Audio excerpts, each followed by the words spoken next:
Salutare, fraților! Numele meu este Dinu Gabriel și haideți să vă arăt cum pui muzică pe car parking. Instalăm chestia asta.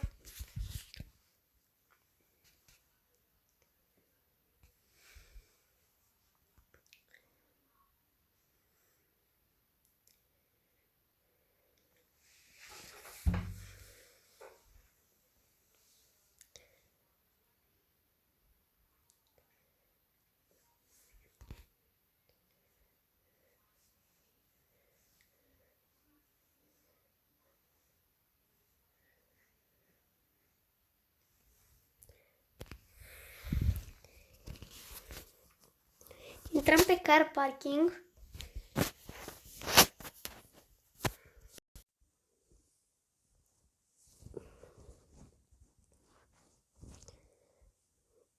Să vă uitați cum punem muzică pe car parking.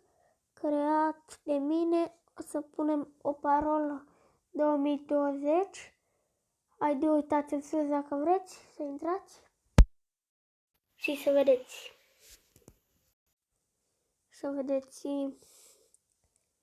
cum pui o muzică pe car parking. Ok. Ieșim după car parking. Intrăm pe aplicație. Dar permiteți. Facem asta aici. Acord permisiune. Ok. Și o să vă spun imediat că nu văd.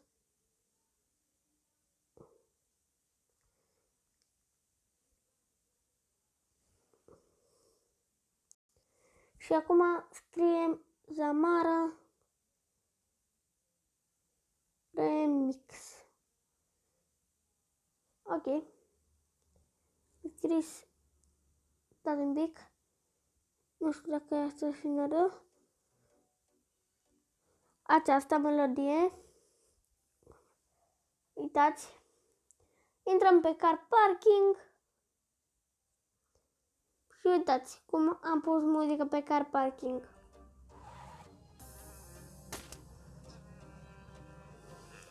Nu uitați, dacă v-a plăcut acest video, cum v-am arătat să puneți muzică pe car parking, dați un like și abonați-vă.